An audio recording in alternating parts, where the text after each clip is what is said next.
मेरे सभी प्रिय श्रोताओं को राधे कृष्ण। स्वागत है। मैं भाविनी मिश्रा आप सभी के सुखी, स्वस्थ और मंगलमय जीवन की कामना करती हूँ। इस चैनल पर हम श्रवण कर रहे हैं मार्गशीर्ष मास कथा महात्म्य के सभी अध्याय। आज हम श्रवण करेंगे मार्गशीर्ष मास कथा का अध्याय 3।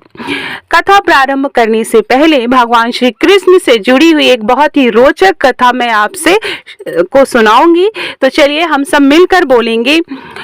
ओम नमो भगवते वासुदेवाय। ओम राधे कृष्णाय नमः।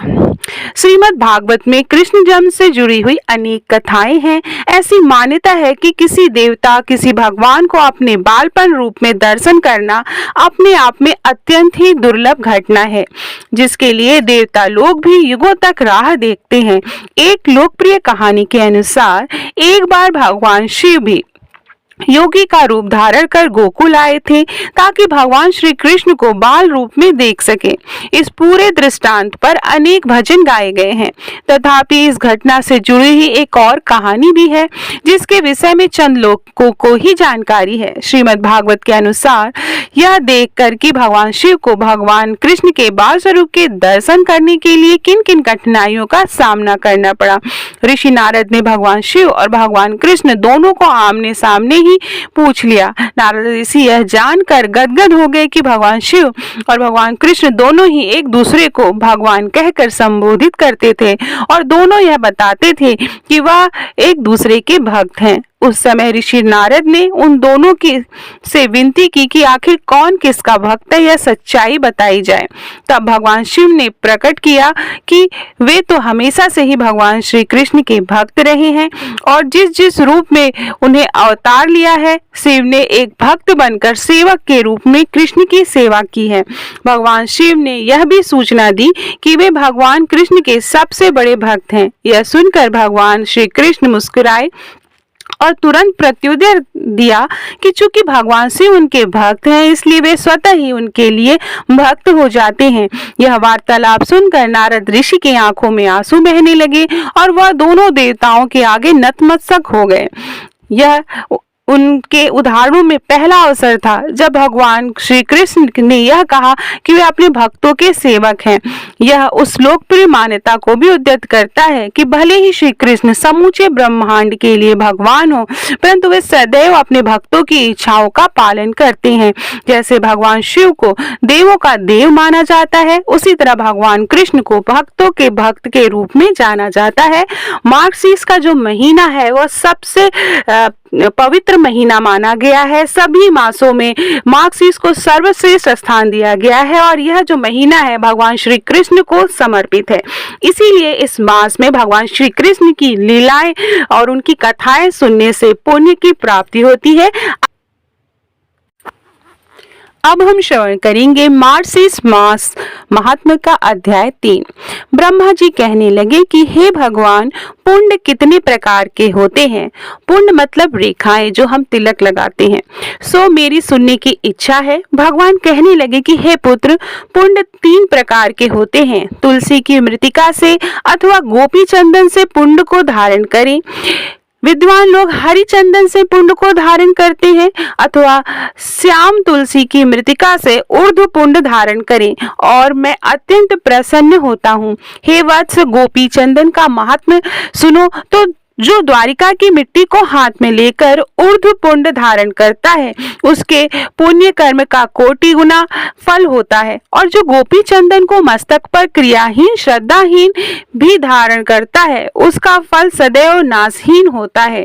जो द्विज ब्राह्मण क्षत्रिय और वैश्य गोपी चंदन के पुण्य को धारण सदैव हर समय धारण करता है उसको सूर्य ग्रहण के समान कुरुक्षेत्र में माघ मास में प्रयाग में स्नान दान आदि के पुण्य का फल प्राप्त होता है। उसे भी अधिक मेरे घर वैकुंठ में जाकर देवता समान हो जाता है। जिसके घर में गोपी चंदन रहता है और भक्ति से जो गोपी चंदन के पुण्य को अपने ललाट पर धारण करता है उसके घर में हे ब्राह्मण कंस को मैं वध करने वाला कृष्ण लक्ष्मी सहित वास करता हूँ, जो इस कलयुग में पापों को नाश करने वाली द्वारिका की मिट्टी को मेरा मंत्र पढ़कर ललाट में धारण करता है, वो चाहे कितना ही पापी क्यों न हो, यमराज का दर्शन नहीं करता। जिसके मरण समय में गोपी चंदन का पुंड लगा ललाट हृदय और मस्तक में लगा रहता है, वह मेरे लोक को प्राप्त होता है। चाहे गौ को मारने वाला बालघाती और ब्रह्म हत्या भी क्यों न हो, जिसके ललाट में गोपी चंदन का पुंड लगा होता है, मेरे प्रभाव से उस प्राणी को यह राक्षस गण, यक्ष, पिशाच, उरग, झार, मृत्युनायक कभी बाधा नहीं देते। जिसके ललाट में सुंदर ऊर्ध्वपुंड देखने में आता है, वो यदि यह चांडाल है तो भी वह शुद्ध आत्मा पूजनीय है, इसमें कोई संशय नहीं है। जो बिना स्नान किए अपवित्र पात की क्रियाओं को करता है, वह गोपी चंदन के संपर्क से उसी क्षण पवित्र हो जाता है। जो अपवित्र है, आचार से भ्रष्ट है और नित्य ही पाप कर्मों में लगा रहता है, परंतु नित्य ऊर्ध्वपुंडाक को धारण करने से पवित्र हो जाता है। सो हे ब्राह्मण, मेरे भक्त को चाहिए कि मेरे प्रिय होने के लिए अथवा अपने कल्याण और रक्षा के लिए मेरे पूजन और हवन के समय प्रातः काल और सायंकाल नित्य ही सावधान होकर इन संसार से मुक्त कर देने वाला ऊर्ध्वपुंड को धारण करे। ऊर्ध्वपुंड को धारण करने वाला चाहे चांडाल ही क्यों न हो, और वह चाहे कहीं भी मर जाए, विमान में बैठकर मेरे लोक को पाकर पूजित हो जाता है। ऊर्ध्वपुंड को धारण करने वाला जिसके अन्न को भी खाता है, उसी समय उसे 20 कुलों का नरक से उद्धार होता है। जो शीशे में अथवा जल में देखकर विधि पूर्वक ऊर्ध्वपुंड धारण करता है, वह परम गति को प्राप्त कर लेता है। अनामिका उंगली से तिलक धारण करने से शांति मिलती है। मध्यमा उंगली से आयु को बढ़ाने वाली उंगली पुष्टि देने वाली तथा तर्जनी मोक्ष को देने वाली होती है। जो गोपी चंदन का टुकड़ा किसी वैष्णव को देता है, वह अपने एक 8 कुलों को कोतार देता है। जो बिना ऊर्ध्वपुंड तिलक के यज्ञ, दान, तप, हवन, वेद पाठ, पितृ तर्पण आदि करता है, उसका सब कृत्य व्यर्थ हो जाता है। जिन मनुष्यों का ललाट बिना ऊर्ध्वपुंड का होता है, उनका मुख मैं कभी नहीं देखना चाहता, क्योंकि वह मुख शमशान के तुल्य होता है।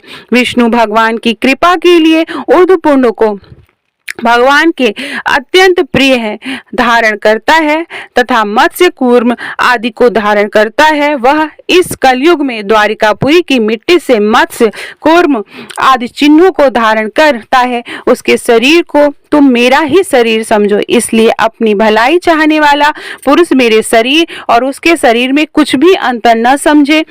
जिसके शरीर में मेरे अवतारों के चिन्ह देखने में आवे, उनको मेरा शरीर ही जानना चाहिए। उसका पाप कर्म भी पुण्य में परिवर्तित हो जाता है। जो मनुष्य अपने शरीर में शंख, चक्र, गदा, पद्म, मत्स्य और कूर्म की रचना करता है, उसके पुण्य की सदैव वृद्धि और 100 जन्मों के पाप नाश हो जाते हैं। इस कलयुग के समय जिसके शरीर में मेरे आयुधों के चिन्ह देखने को आवे, वे मेरे ही रूप हैं। जिसका शरीर नित्य नारायण के आयुधों से चिन्हित होता है, उसके चाहे करोड़ों पाप क्यों न हो, यमराज उसका क्या ही कर सकता है।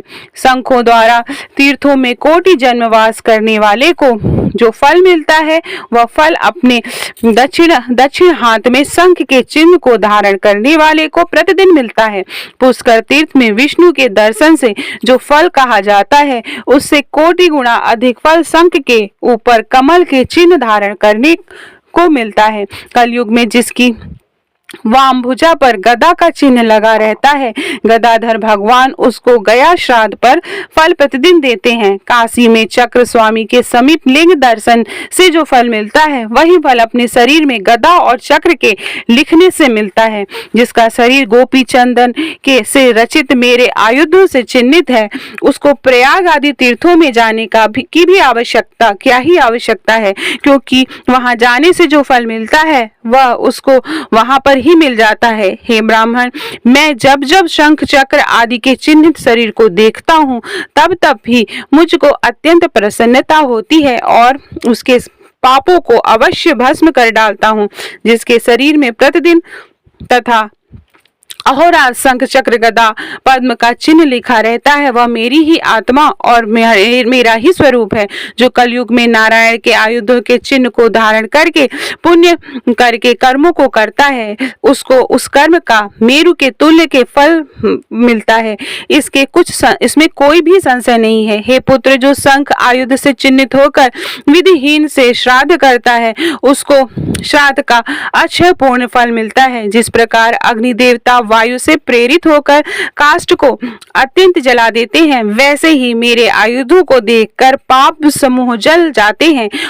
ओम नमो नारायणाय इस 8 अक्षरों वाले मंत्र से युक्त मुद्रा को सुवर्ण या चांदी से बने मेरे शंख आदि आयुधों को धारण करता है, विशेष रूप से कलयुग में धारण करता है, वह मुझको प्रहलाद के समान प्रिय है। नारायण की मुद्रा, शंख चक्र आदि के चिन्ह तथा आंवला के फलों की माला और तुलसी की लकड़ी की माला तथा द्वादशर मंत्र ओम नमो भगवते वासुदेवाय इस मंत्र को और मेरे आयुधों को धारण करता है, वह वैष्णव मेरे समान ही हो जाता है। जिसके घर में शंख चक्र गदा के से चिन्हित शरीर धारी ब्राह्मण भोजन करता है, पुत्र उसे अन्न के पितरों से सहित मैं स्वयं भोजन करता हूँ। जो श्री कृष्ण के आयुध से चिन्हित शरीरधारी को देखकर उसका सम्मान नहीं करता, वह 12 वर्ष से उपार्जित शुभ कर्मों के फलों को नष्ट कर देता है।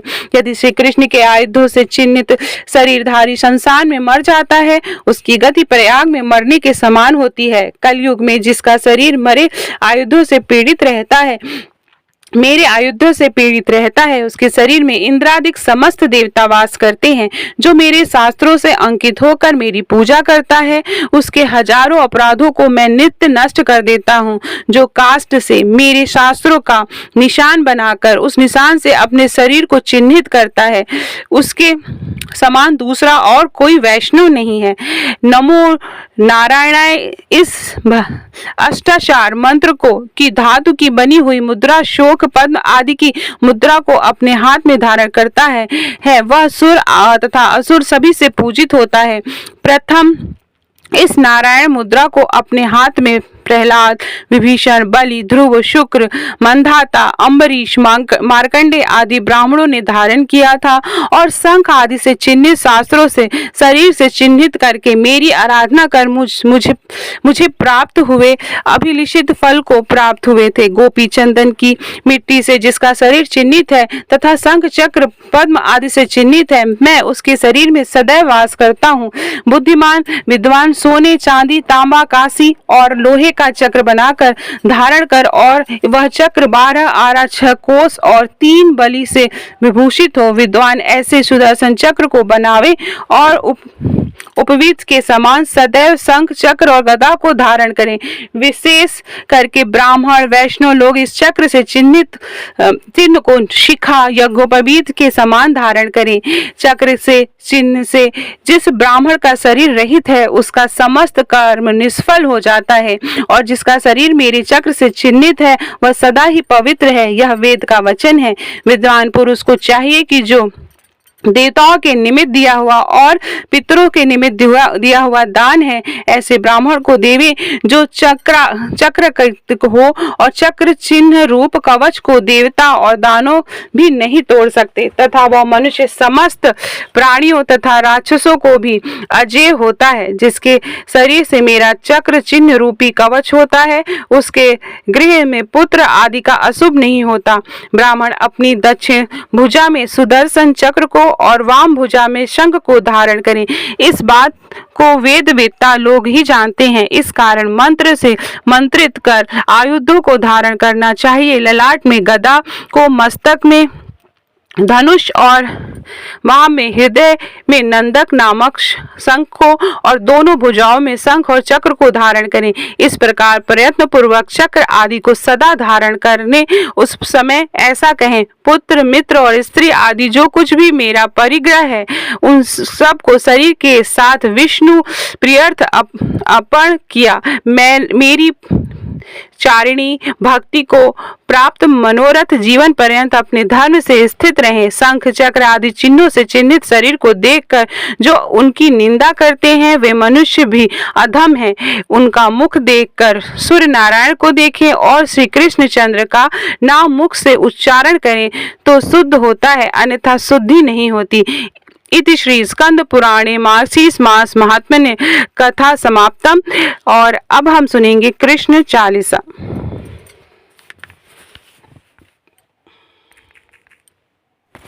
प्रेम से बोलेंगे ओम कृष्णाय नमः।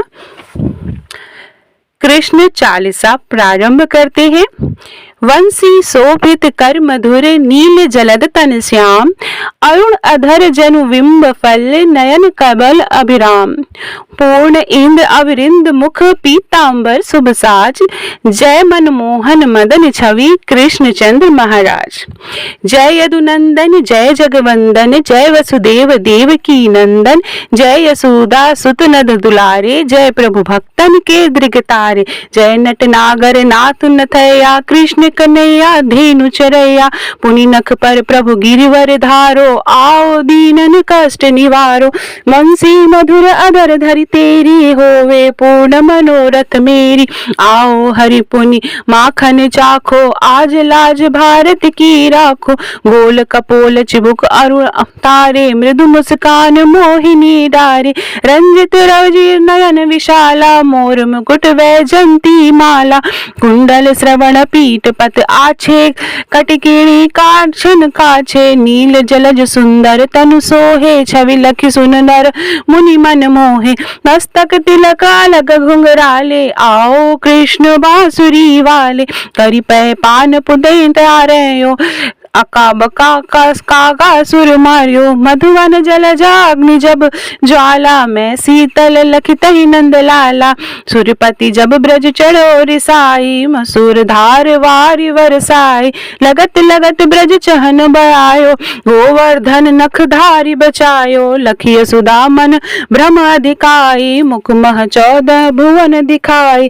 दुष्ट कंस अति अधम उधम मचायो, कोटि कमल जब फूल मंगायो। नाथि कलेहि तब तुम लीने, चरण चीन दे निर्भय कीनी। करि गोपन संग रास विलासा, सबकी पूरन करि अभिलाषा। केतिक महा असुर संहार्यो, कहसि केस पकड़ी दे मार्यो। माता पिता की बंदी छुड़ाई, उग्रसेन कह राज दिलाई। मही के मृतक चो सुत लायो, मातु देव की शोक मिटायो। भौमासुर मूर्ख दैत्य संहारी, लाए 68 सहस कुमारी। दे भिंगी तृण चीर सहारा, जरा सिंधु राक्षस कह मारा। असुर बकासुर आदि कुमारियो, भक्तन तब के कष्ट निवार्यो। दीन सुदामा के दुख टर्यो, तंदुल 3 मूठ मुख डर्यो। प्रेम के साग विदुर घर मांगे, दुर्योधन के मेवा त्यागे। लखि प्रेम की महिमा भारी, ऐसे श्याम दीन हितकारी। भारत के पारथ रंग हाके, लिए चक्र नहीं बलता के। निज गीता के ज्ञान सुनावे, भक्तन हृदय सुधा बरसावे। मीरा थी एक मत वाली, विष पी गई बजा कर ताली। राना भेजा साप पिटारी, साली ग्राम बने बनवारी। निज माया तुम विधि दिखायो, उरते संशय सकल मिटायो। तब सत निंदा करी तत्काला, जीवन मुक्ति भयो शिशुपाला। जब ही द्रौपदी टेर लगाई, दीनानाथ लाज अब जाई। तुरत ही वसन बने नंद लाला, बढ़े चीर भय अरिमुह काला। असनाथ के नाथ कन्हैया, डूबत भंवर बचावत नैया। सुंदर दास आसुर धारी, दया दृष्टि की जय बनवारी। नाथ सकल मम कुमति निवारो, क्षमहो बेगी अपराध हमारो। खोलो पट अब दर्शन दीजे, बोले कृष्ण कन्हैया कीजे। यह चालीसा कृष्ण की, पाठ करे उरिधारी। अष्ट सिद्धि नवनिधि फल, लहे पदारथ चार। इति श्री कृष्ण चालीसा समाप्तम। तो ये था मार्क्सिस मास कथा के सभी अध्याय। आप मेरे चैनल पर जरूर सुनिएगा। हर दिन मैं एक एक अध्याय करके आपको श्रवण कराऊंगी।